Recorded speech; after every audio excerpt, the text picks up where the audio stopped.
Em 90 segundos tu não faz nem um miojo, mas eu te ensino as matérias que tu tem até nojo. Então senta aí e começa a quebrar ATP pra ter energia pra tua mente processar e entender que a probabilidade de você ir bem no Enem tá ligada direto aos meus raps também. Então começa com humanas, só sei que nada sei, mas sei que saí da vida e pra história eu entrei. Se o clima esquenta e tua caneta falhou, fica tranquilo, a esfera dela dilatou com calor. Eu sou flúor com oxigênio, dá pra completar, evoluir melhor que o Darwin poderia imaginar. Se tinha uma pedra no caminho, pode crer que eu já chutei absoluto no rap. Eu nasci pra ser rei, crio uma sociedade aos modelos de Durkheim. O mecanismo dela própria é que diz pra onde vai minha inspiração. Thomas Edison dizia, é 1% e o restante o trabalho que fazia. Então senta o rabo aí que eu vou te ensinar. Sometimes rap is the best way to learn, rapá. Eu não compreendo, pero não puedo hacer. É só estudar e ouvir as dicas que eu dou pra você. Confere suas respostas e faz tudo com calma. Manda bem na redação, faz do fundo da alma. Esse é o tópico frasal, ainda tem argumentação. E a resposta pra você eu deixei na conclusão. Se tá nervoso, se acalma pra mandar bem. E se liga nos vídeos que eu te preparo pro Enem.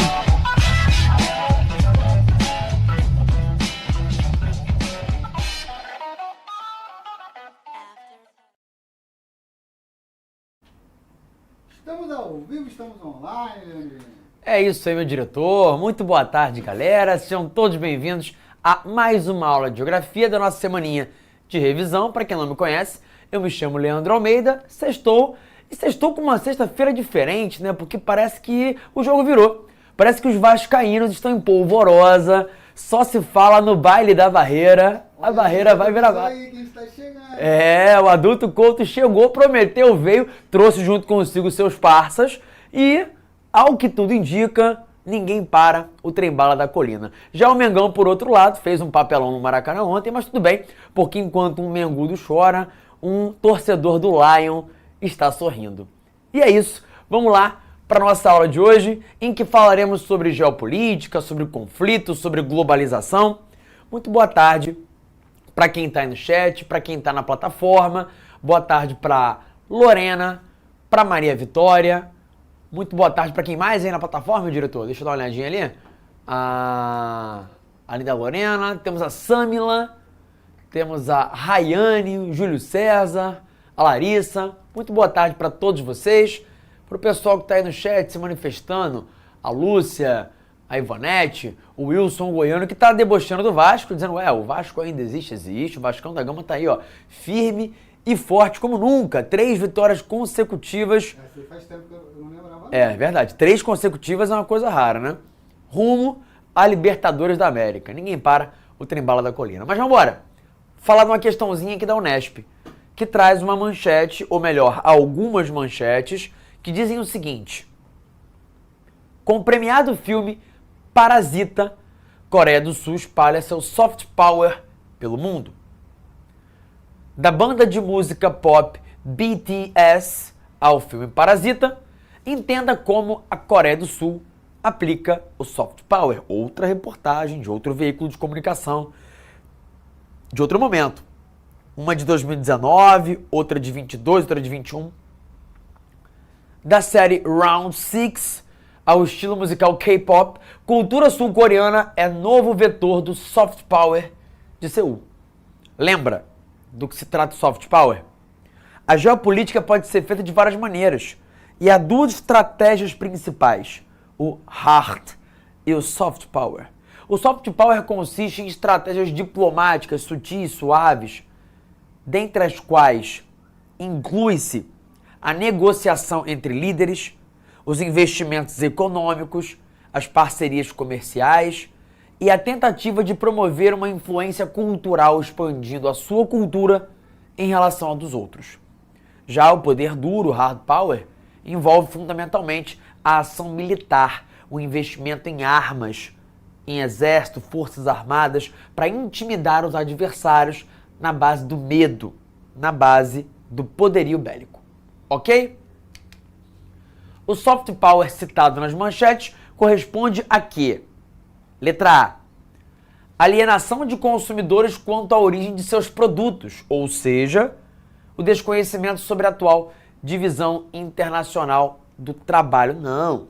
A divisão internacional do trabalho é aquele esquema que mostra o papel que cada país tem no comércio internacional e não é disso que se trata a análise sobre o soft power. Ao domínio do mercado pelo uso da coerção, ou seja, a construção de uma relação de dependência de mercados em relação ao mundo oriental. A ideia da coerção seria muito mais de um uso de hard power. Letra C. A busca de uma hegemonia por consenso, que é o que vocês estão falando aí no chat, né?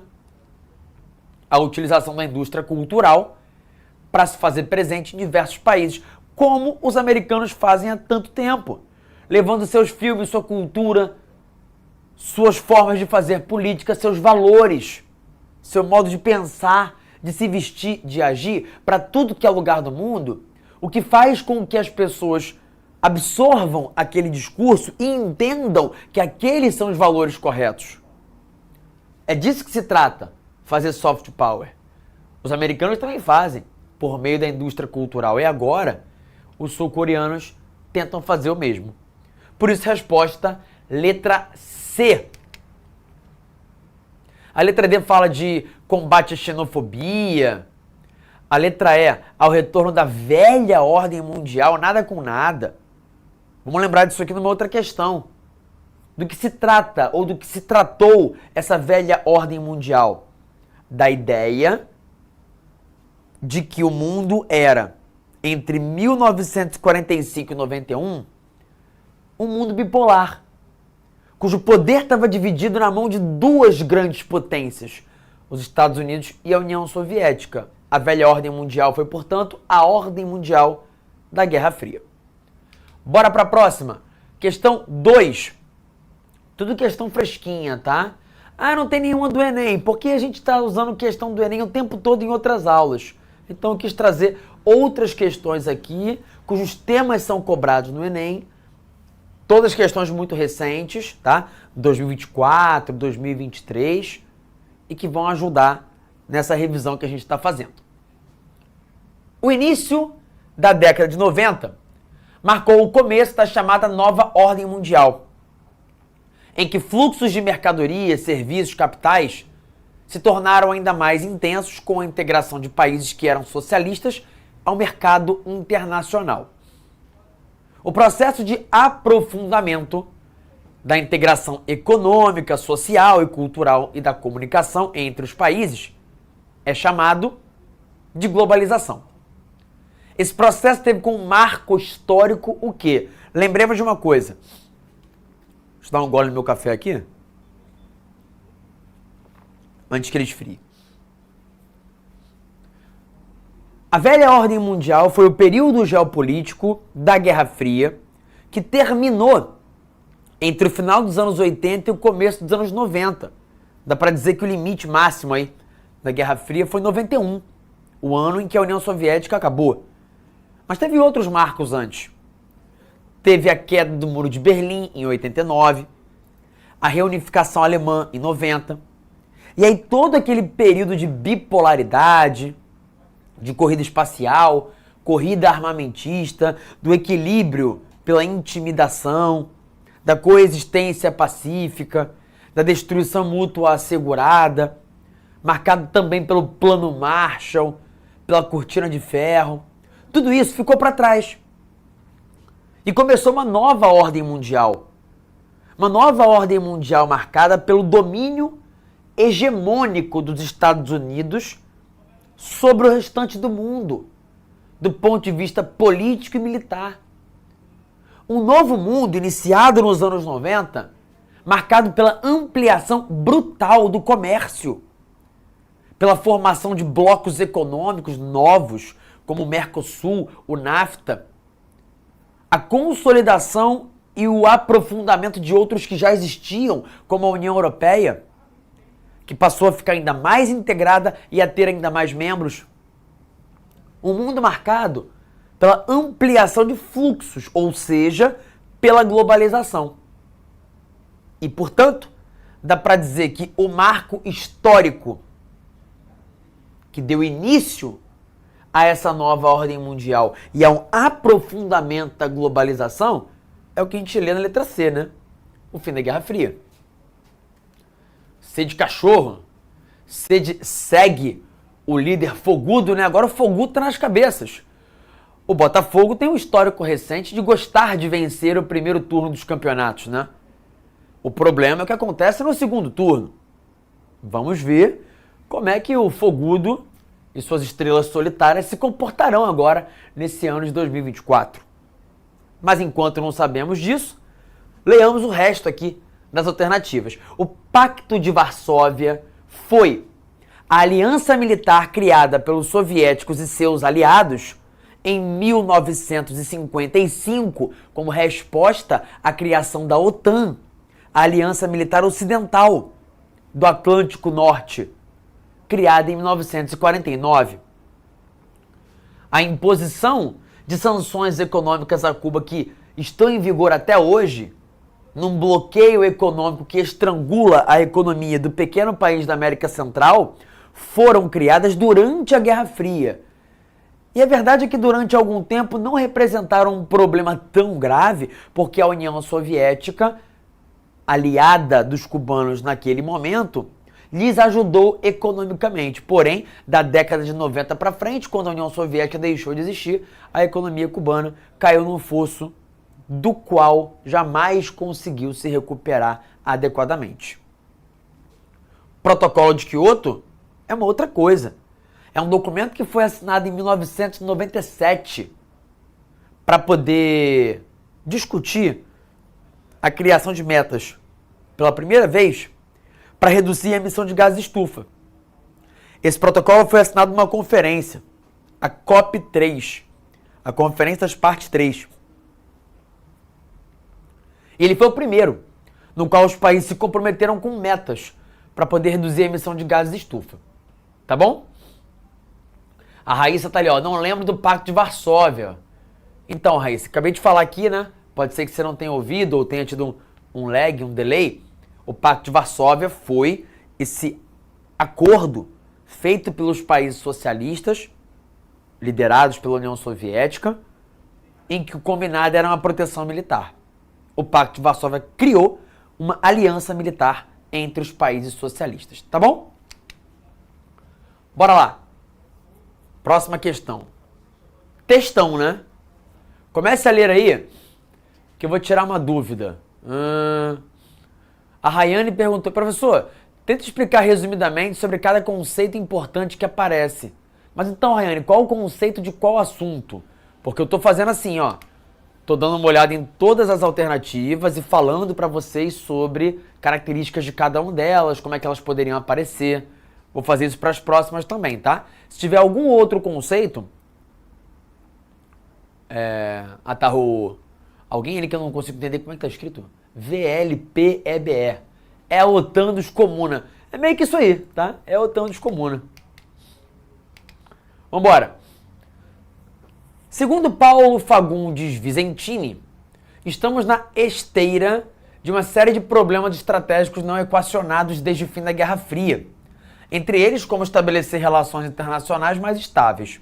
A Guerra Fria era um conflito estável, bem regulado, seja pelo equilíbrio da ONU ou pelo equilíbrio armamentista que existia. Ou seja, a tensão era muito grande, mas como todo mundo estava armado até os dentes, no fim das contas, todo mundo sabia que não ia ter nada, que ninguém ia atacar o outro.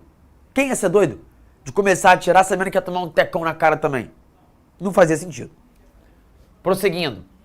Havia um grau de estabilidade, previsibilidade muito grande. Da década de 70 para cá, o mundo vem se tornando mais complexo. E o fim da Guerra Fria tornou difícil uma linha diretriz na política internacional. Faltava um adversário equivalente para os Estados Unidos poderem focar o seu poder e manter a estrutura do mundo ocidental. Na ausência deste concorrente, a tendência que a globalização e a revolução tecnológica trouxe, a terceira revolução industrial, tá? É de uma concorrência maior entre as grandes potências industriais, como acontece agora com a concorrência entre os Estados Unidos e a China. Assim, ocorre a necessidade da redistribuição de forças globais, surgindo a expressão nova ordem. um momento histórico que se iniciou com o fim da Guerra Fria. Esse momento foi marcado pelo fim da ordem bipolar, com 2 centros de poder mundial. E a partir daí, consequentemente, se formou uma ordem multipolar, com vários centros de poder. O Japão, a Europa, os Estados Unidos, depois a China. A figura, olha aqui, ó, sintetiza graficamente o ranking das maiores economias e nota-se que a China estava em 7º lugar em 1980. Passou para 6º em 2000 e chegou ao 2º lugar em 2010 e 2022. Enorme o texto, né? Mas é uma revisão. Eu escolhi de propósito essa questão aqui para que vocês, além de me ouvirem falar, leiam junto comigo a revisão a respeito das características dessa transição da velha para a nova ordem mundial. Aí, agora olhemos a imagem. Olha o que ele disse. Os Estados Unidos já tinham a maior economia do mundo em 1980. Já. Só que, ao longo do tempo, o grande destaque é a chegada da China, que se projeta como a maior economia no futuro e já é a maior economia do mundo quando analisada a métrica da paridade do poder de compra, que tenta reduzir as distorções baseadas em valores da moeda, já que o dólar vale muito mais do que outras moedas como a moeda chinesa. Ok? Prossigamos. Agora sim, vamos ler as alternativas que falam sobre características da nova ordem mundial. Na nova ordem mundial, destaca-se o aparecimento de novos centros de poder, destacando-se também a ascensão chinesa, que tem exercido grande influência política, militar, econômica no cenário regional e internacional devido a fatores como seu território enorme, sua população grande e o dinamismo de sua economia. Uma boa frase, né? A nova ordem mundial indica um momento histórico, econômico e político marcado pela presença de um único poder no globo, os Estados Unidos, que usa o seu poder econômico e militar para a sua influência internacional. Não é uma boa resposta. Talvez essa aqui servisse como uma boa resposta para falar sobre a ordem mundial dos anos 90 do ponto de vista político e bélico. Na década de 90, efetivamente, teve muita gente falando sobre uma unipolaridade, dizendo, olha, a história acabou, os americanos venceram, agora eles é que mandam nessa bagaça, que a gente chama de mundo. Hoje, ninguém fala mais nisso. Letra C. Embora o PIB chinês tenha apresentado, importante crescimento nas últimas décadas, sua economia caracterizada pelo socialismo de mercado, o modelo chinês próprio da China, com um governo forte, controlado por um partido único, sem eleições diretas, o que faz muitos classificarem a política do país como uma ditadura, mas ao mesmo tempo uma economia extremamente dinâmica, sustentada por investimento público e privado, parcerias público-privadas, com grandes conglomerados privados e grandes empresas estatais competitivas, modernas, tecnológicas. É o modelo chinês. Ninguém conseguiu fazer igual. Impede profundas reformas tecnológicas e industriais no país? Claro que não. Se o modelo que eles implementaram, que ninguém conseguiu imitar, é o grande responsável por essas transformações tecnológicas, a letra C não faz sentido. Letra D. A formação de blocos econômicos marcada pela globalização é um aspecto importante da atualidade. Bom, mas os aspectos geopolíticos no cenário internacional ainda são dominados por uma relação bipolar entre Estados Unidos e agora a Rússia. Não é verdade. Ainda que a Rússia seja uma protagonista regional, ela não configura um adversário do mesmo patamar que os Estados Unidos. A China é que tem chegado a essa posição. cada vez mais perto. Você já imagina que a resposta é letra A, né? O gabarito é esse. Mas vamos dar uma olhadinha na letra E, para ver o que há de errado aqui. Ela tem como característica a presença de vários centros de poder, a nova ordem mundial, isso é verdade. Mas a evolução do PIB em dólares correntes para a maior parte dos países ainda não permite a globalização da economia. Claro que permite. Uma globalização desigual, você sabe disso, em que alguns ganham muito mais do que outros, fato, mas permite. Então não pode fazer sentido essa frase da letra E. Gabarito letra A, tá bom? Bora! Próxima questão.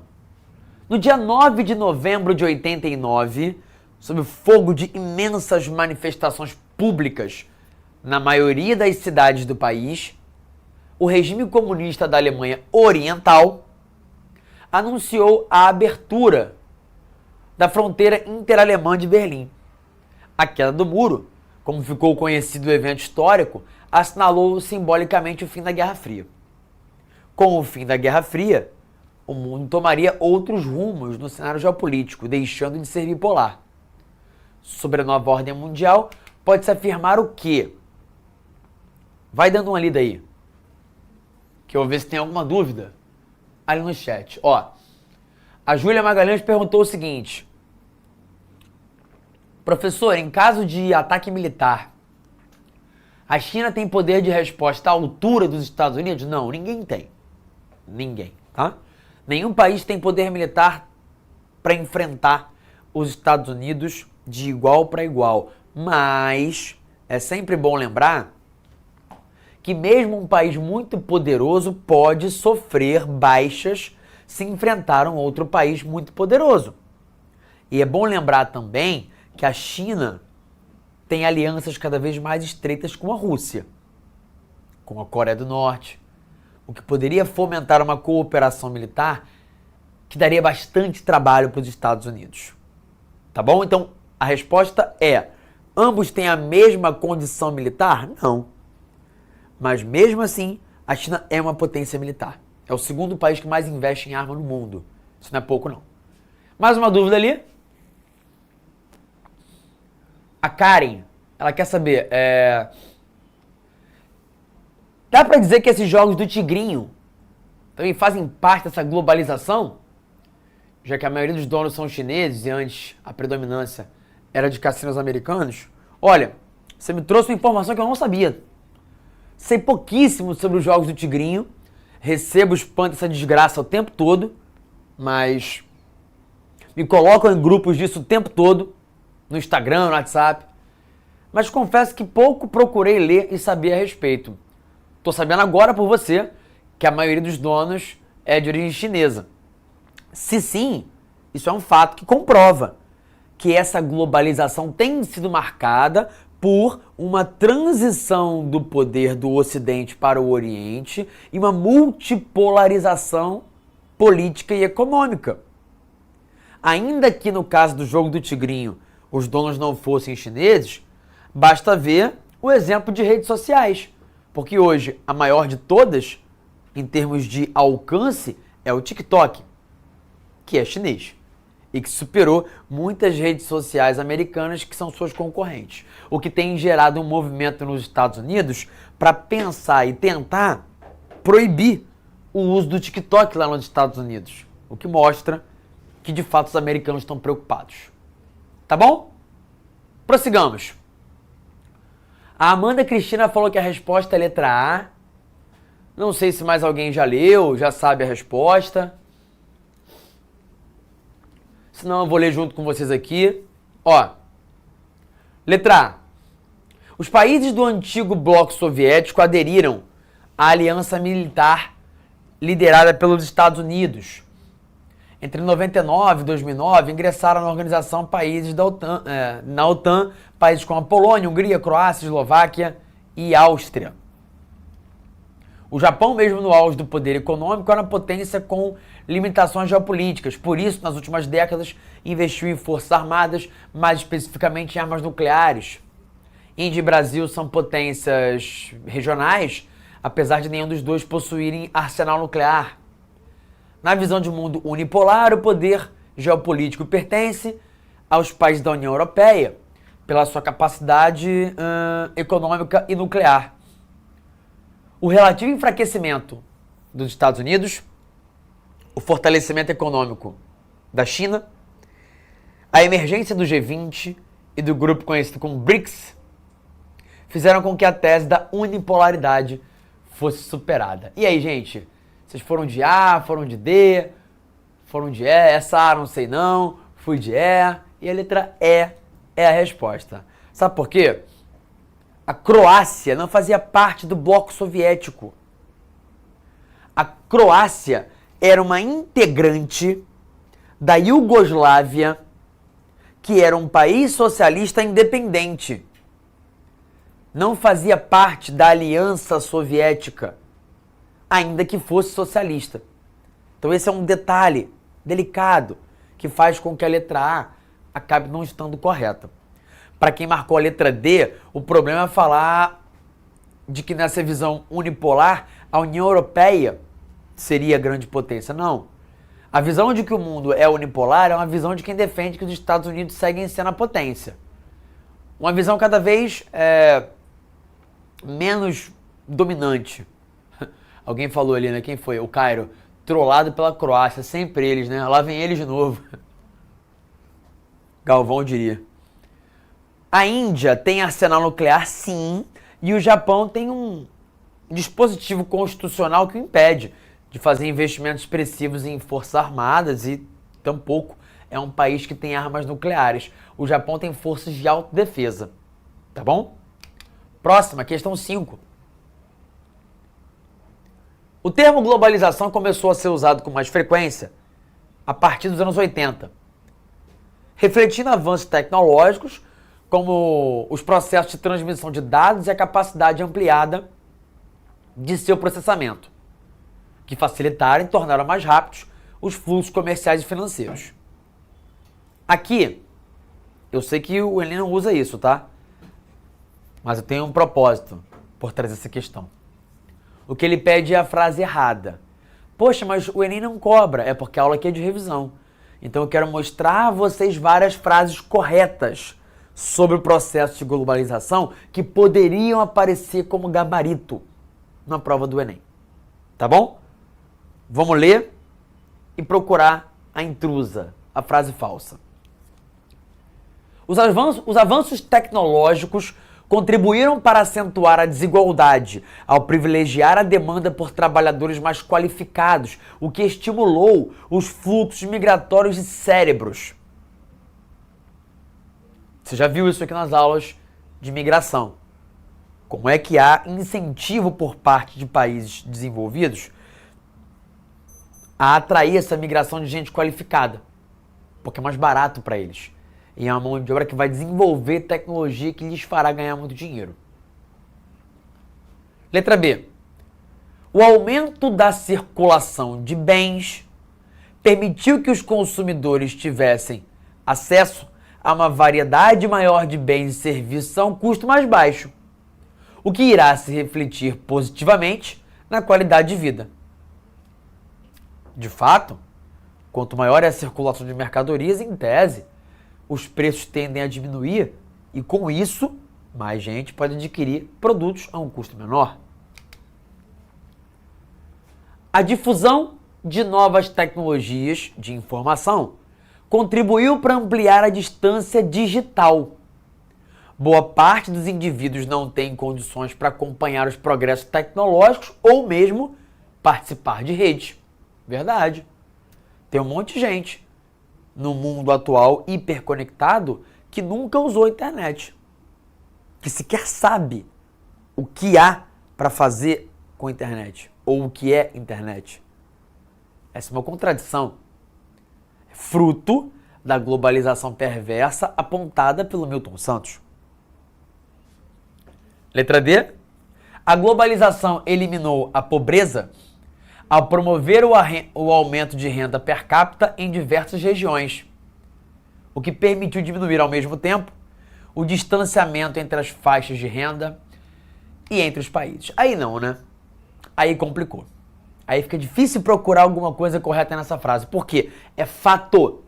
que com a globalização houve um aumento da riqueza, da oferta de produtos, melhora da qualidade de vida de várias pessoas, mas quando ele fala que houve diminuição entre faixas de renda e entre países, da desigualdade, a distância, aí ele está errado. Por quê?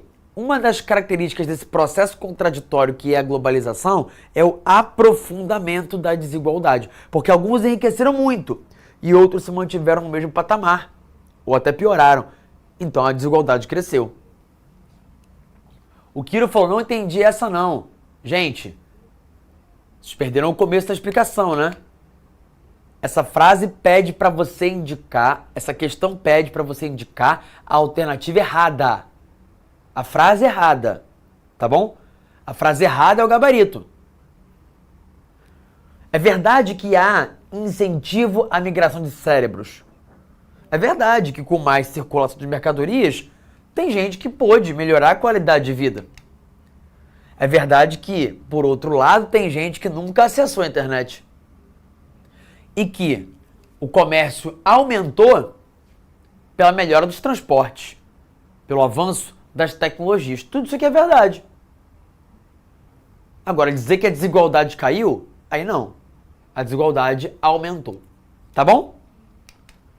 Gabarito letra D, porque é a única frase errada. E é o que a questão pedia. Próxima, questão 6.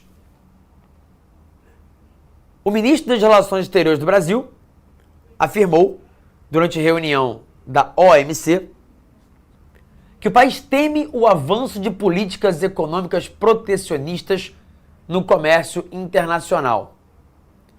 A Mariane perguntou, o que seria migração de cérebros? Migração de trabalhadores qualificados, por exemplo, um indiano, mestre, doutor em ciência da computação, sai de lá, vai fazer um pós-doutorado na Inglaterra e fica por lá, porque recebe uma boa oferta de emprego e vai ganhar em Libra, ao invés de ganhar na moeda local da Índia. Um trabalhador do Brasil sai daqui, vai estudar nos Estados Unidos, ganha uma bolsa, fica por lá, é contratada por uma empresa, fica lá para ganhar em dólar, ao invés de voltar para cá para ganhar a nossa moeda local. Ou seja, a migração de cérebros é a migração que envolve trabalhadores qualificados, geralmente de país periférico para um país central. Segundo o ministro, o Brasil também está atento para o aumento do protecionismo em todo o mundo e para a utilização de preocupações com sustentabilidade como cobertura para medidas protecionistas. Que papo é esse? É o tal do protecionismo verde. O Brasil tem dito por aí que vários países, a França inclusive, estão se utilizando do argumento ambiental para disfarçar protecionismo. A França alega, Brasil, queremos fazer comércio com vocês, porém, não compraremos nada que tenha vindo de área de desmatamento. Me prove que não é uma área desmatada. E aí eu compro. Só que para provar tem que ter uma certificação. E é caro conseguir isso. Resultado, nosso produto fica mais caro e menos competitivo. Então, os brasileiros têm alegado que, na prática, isso é protecionismo, disfarçado de sustentabilidade. Tem uma galera aí, dizendo que é letra E, né? Todo mundo tá falando que é letra E. A Letícia, o Gabriel, Raine ou Raine ou Rainer. Seu nome parece nome de House of the Dragon, né? Gabriele Pastro, Tristeza, Jander, Gabriel Silva, Luara Oliveira, todo mundo de letra E. Então é isso. A voz do chat é a voz do gabarito. Promover a desigualdade de competição dos mercados é uma consequência da aplicação do protecionismo. Por quê? Porque com isso a gente passa a ter dificuldade para os produtores de países periféricos em competirem com produtores de países desenvolvidos. Tudo bem? Uma unicidade do mercado internacional seria se aplicássemos medidas multilaterais, que é o que a OMC tenta fazer, padronizar o comércio internacional, inclusive reduzindo tarifas alfandegárias. Lembro a vocês o seguinte, commodity é produto primário com grande demanda no mercado internacional. Café é commodity, soja é commodity, ferro é commodity, petróleo. Commodity pode ser mineral ou agrícola. Próxima, questão 7, mais uma sobre o comércio e agora sobre 2 blocos em específico. Negociado por mais de 20 anos, o acordo União Europeia-Mercosul teve um anúncio de conclusão geral em 2019, mas ainda há um longo caminho para sua efetiva entrada em vigor. Inclusive resolver aqueles problemas que eu disse, né? Sobre o protecionismo verde que o Brasil alega que os europeus estão fazendo com a gente. Vamos lá. Isso porque o tratado tem que ser ratificado e internalizado por cada um dos estados integrantes dos 2 blocos econômicos. Na prática, significa que o acordo terá que ser aprovado pelo parlamento e governos nacionais dos 31 países envolvidos. O acordo entre os 2 blocos econômicos tem como objetivo o quê? E aí? O Anjo tá me zoando ali. Nunca vai superar uma foto que eu tô segurando uma foice e um amigo meu um martelo. Essa foto é uma comédia. Qual o lance? Esse amigo meu, que infelizmente inclusive faleceu, tá? Ele faleceu de Covid no auge da 2ª onda da pandemia, ali em abril. A vacina só foi disponibilizada pro grupo dele 2 semanas depois de ele ser internado no hospital, do qual ele nunca saiu. Ficou mais de 30 dias lá internado. E morreu, mesmo sendo jovem, tinha 32 anos, não tinha nenhuma comorbidade. E nessa foto, a gente estava numa escola, os 2 por acaso foram com camisa vermelha, eu tinha uma camisa vermelha alemã, tinha uma combizinha aqui. E aí, tinha uma marreta em algum lugar que o pessoal da obra estava fazendo alguma coisa. Aí vieram os alunos de sacanagem com uma folha, que acharam na rua, a folha parecia uma foice, né? Aí pediram pra gente fazer o símbolo do comunismo, né? Aí a gente fez aquilo ali de zoeira. E o bom é que, assim, em tempos de polarização, né, aquilo já serviu para poder me achincalhar em tudo que é lugar, né? Vai pra Cuba, comunista, enfim, né? Eu estou nem aí para isso. Vamos que vamos. Valeu, gente. Obrigado. Estão dizendo que a resposta é letra B, né? Pois é. Letra B. Criar uma área de livre comércio entre a União Europeia e o Mercosul. O propósito do acordo entre o Mercosul e a União Europeia é dificílimo de ser obtido, porque são blocos compostos por países completamente diferentes, com níveis de desenvolvimento econômico diferentes, que produzem mercadorias distintas. Ah, alguém perguntou aqui, né? Tristeza. O que é Schengen? O espaço Schengen é o espaço de livre fluxo de pessoas dentro da Europa. Atenção! Nem todos os países da União Europeia participam do espaço Schengen. Por exemplo, o Reino Unido não participava, mesmo durante o período em que foi da União Europeia. E há países que não são da União Europeia, mas participam do acordo Schengen de livre fluxo de pessoas, como é o caso da Suíça. Tudo bem? Pedal fera. Professor, explica sobre a entrada da Bolívia no Mercosul. A Bolívia está há um bom tempo já como membro associado e aí ela foi alçada à condição de membro pleno. A perspectiva é que nós tenhamos esse ano, né, a participação da Bolívia e os primeiros acordos feitos com o país vizinho e a integração dele com os outros países do Mercosul comece a acontecer. O resultado é que a tendência é que passemos a fazer mais comércio uns com os outros. Que o Brasil compre e venda mais da Bolívia, que o Uruguai compre e venda mais da Bolívia, o Paraguai também. E a Argentina é uma incógnita. Por quê? Porque o atual presidente da Argentina é um crítico do Mercosul, é um crítico do governo brasileiro, tem um discurso muito voltado para a juventude de redes sociais, né? Que se importa muito com falas efusivas, por mais que elas não sejam passíveis de serem cumpridas, e existe então uma diferença entre a Argentina real e a Argentina do discurso, porque a Argentina do discurso do atual presidente fala, não faremos negócio com o Brasil, o que a Argentina de verdade sabe que não pode deixar de ter, já que o Brasil é o principal parceiro econômico da Argentina aqui na América do Sul. E benefício de fazer parceria com a Bolívia, a gente vai conseguir ter um mercado consumidor mais amplo. conseguir comprar gás mais barato, conseguir comprar alimentos produzidos por eles por um preço menor. Mas o mais importante para o Brasil é ampliar o seu mercado consumidor.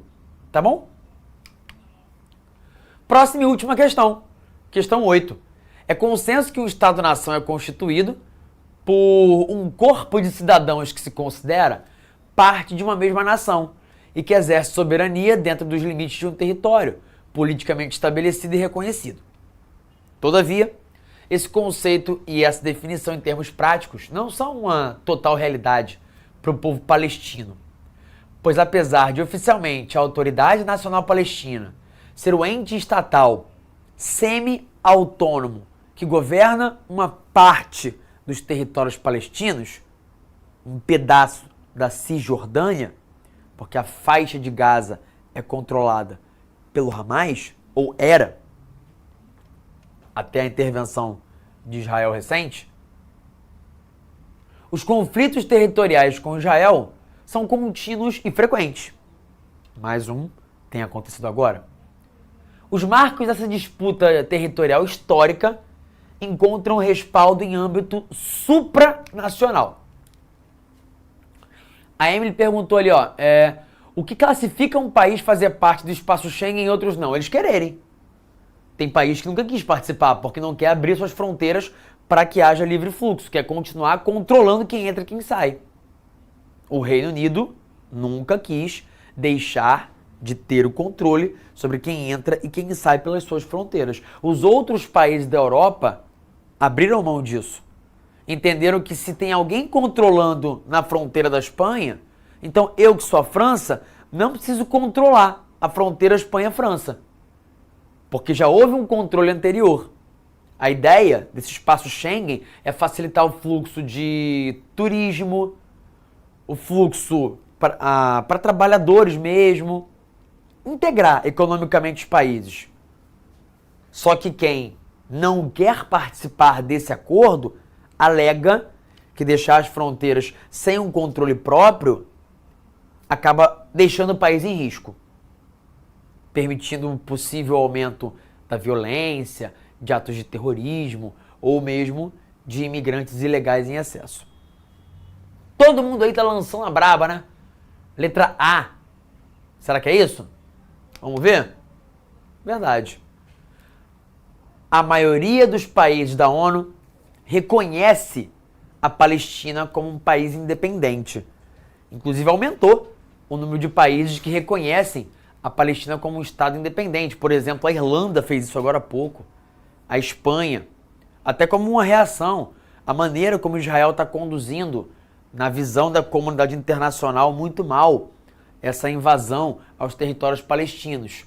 Até mesmo aliados do regime israelense. Assista no... Como é o caso de Israel, dos Estados Unidos e do Reino Unido. Então tem havido um aumento até desses Estados membros da ONU que reconhecem a Palestina como um país independente. Tá bom? Tailane, afinal, o que é a fuga de cérebros? É a migração de trabalhadores qualificados de um país para o outro.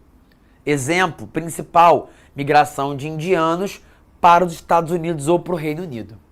Beleza? Fechamos aqui. Agora que eu tô com fome. Um beijo, um abraço e tchau, tchau. Assista nossas aulas a hora que você quiser. Vem com o Pro, o cursinho online que mais aprova no Enem. Assine em proenem.com.br.